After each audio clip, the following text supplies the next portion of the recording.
Beautiful people. I am Shemeka Wright, and this is Balanced Life.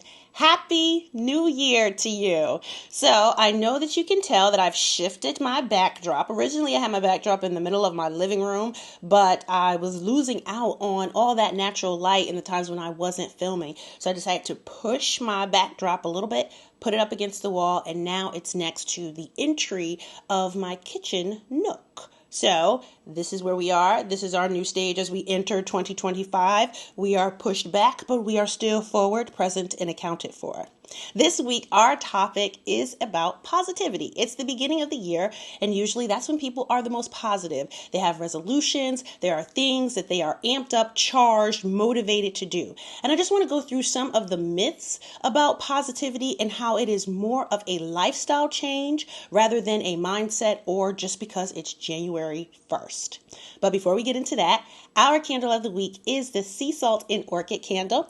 So the Sea Salt and Orchid candle is in a black matte vessel. This is 3D labeling, and this is a dark maple wood lid. It's thick.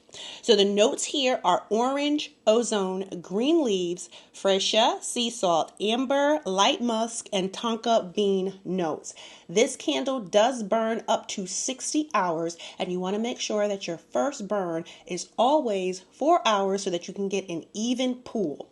Now this has a wooden wick, so it does have a light crackle when it burns. The link will be available to you in the description, and I invite you to get yourself one. Okay, let's get into this topic of positivity and how it is a lifestyle, not just a mindset, because it's January 1st.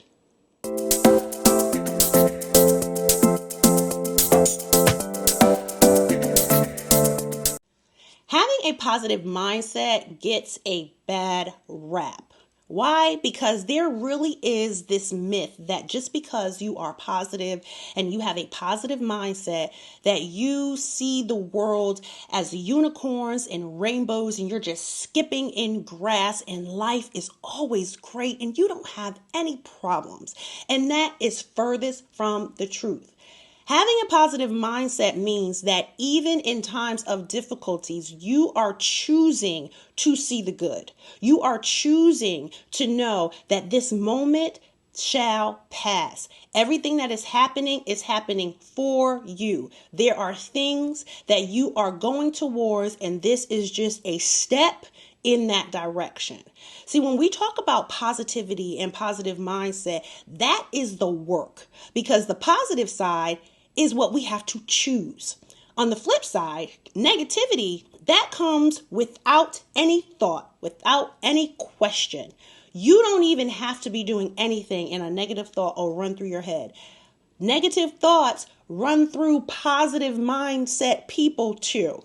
It's just how it is that we choose to handle it. So a negative thought, you want to start a business, it's going to show you 50,000 people who are already in that business, maybe even somebody that you know who tried it, it didn't work out for them, and it's going to show you why it's not going to work out for you, and it's going to try and talk you out of it.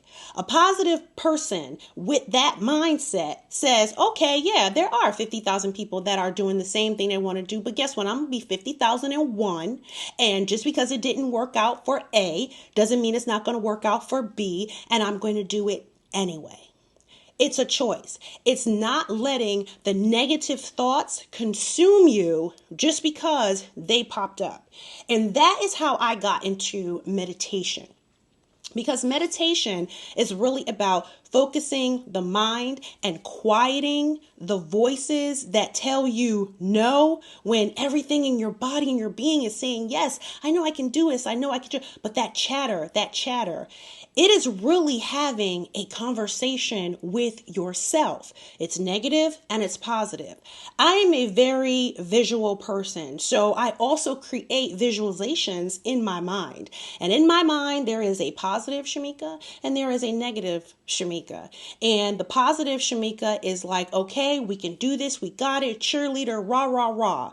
The negative Shemeka is always trying to bring me back to the time when I wasn't as good at something that I am now, or when I was trying to figure it out, just to remind me that, yeah, you remember when you didn't know how, you remember when you messed up. It's just always there trying to just nudge you. And you know what? To be frank, there are plenty of times that I have told that voice, you need to shut up.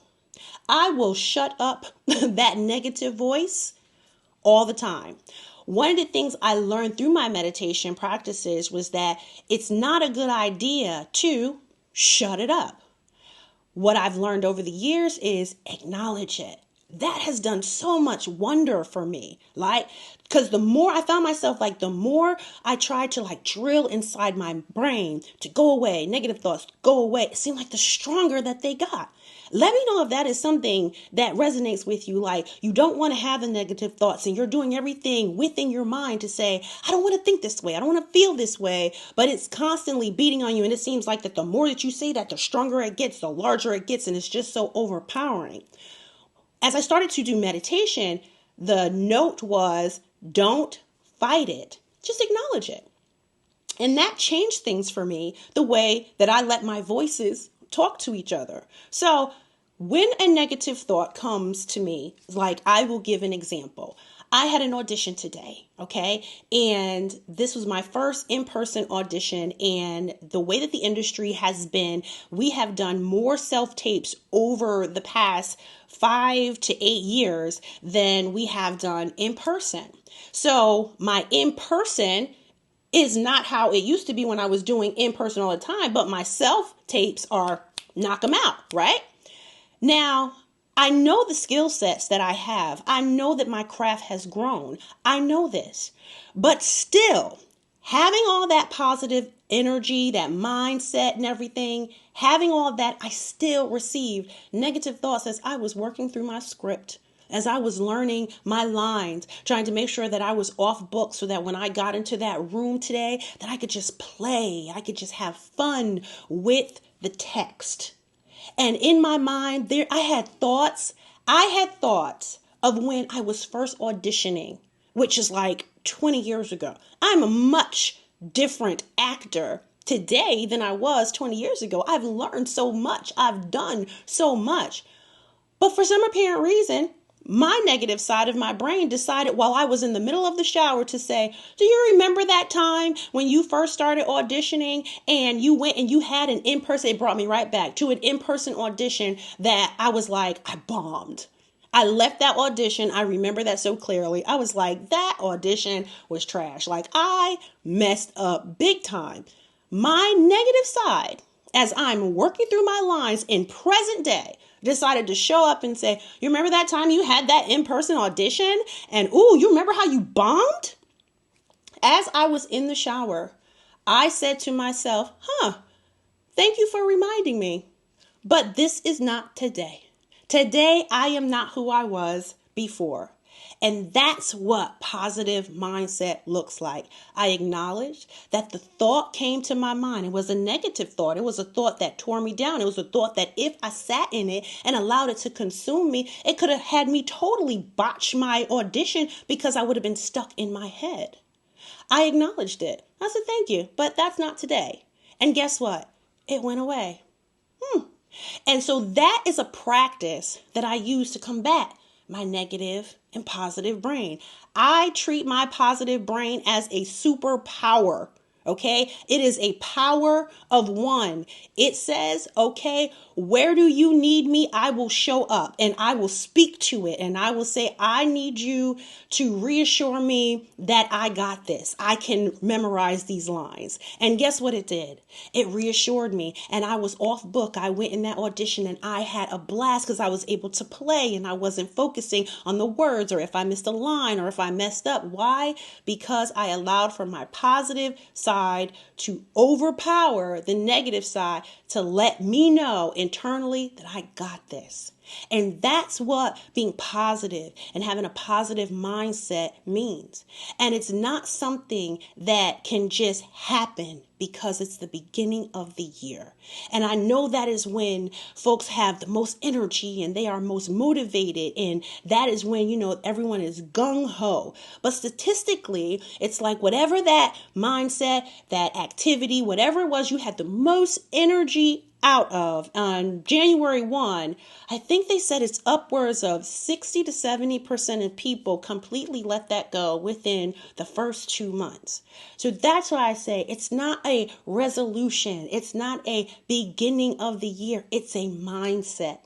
You have to have that inner dialogue with yourself. We are on self-actualization. We are on esteem. That is what you're working on. You are working on with the person that you see every day in the mirror, accepting who you are internally as well as externally. So it is a lifestyle. You can't just think that come January 1, you are going to say, okay, new year, new me, and I'm never going to do XYZ ever again. Hey, Google off. Okay, we're back because Google decided that it wanted to go off mid-record. But as I was saying, your positivity mindset, it doesn't kick in just because it's January 1st and because you decide to do a resolution. It really shouldn't be new year, new me. It really should be new mind, new me. And that can happen anytime, any place. You don't need January 1st. How it starts is in the practice of positive thinking. It becomes a habit and it can become addicting. It feels so good once you get into that habit because your body then feeds off of it. Then you start feeling better. You start seeing things to reassure you of the things that you were already telling yourself. See, negativity is one of those things that we don't even have to think about. We don't have to. It just comes without us even asking. Positivity is the choice. So start there. When the negative thoughts are popping in your mind, you start with countering it with something positive. The more that you do it, the more it will just happen for you, and you will start feeling better and realize that you too have now developed your own positive mindset. Then you don't need to wait for a resolution in order for you to make a change. Anything that you want to change, you will just do it. Why? Because you have now trained yourself that whatever those negative thoughts are, I am going to counter it with power of positivity, and I am going to do all the things that I say I want to do, and I have the energy, the strength, the time, the effort, the money, everything will come. Everything will come. So the thing that you look more for is the thing you're going to see and experience more of. So if you are experiencing a lot of negativity, then that is in your mindset what it is that even if you don't speak about it, you are subconsciously attracting because that's what you're looking for. So if you get into the habit of looking for, countering those negative thoughts, it will completely change your outcome on life. I want to thank you for joining me this week for Balanced Life with Shemeka. Please remember, hit that subscribe, turn on the notifications, drop me a comment because I want to know how it is that you are using your positive thoughts to counter your negative thoughts. Stay healthy, stay happy, stay balanced.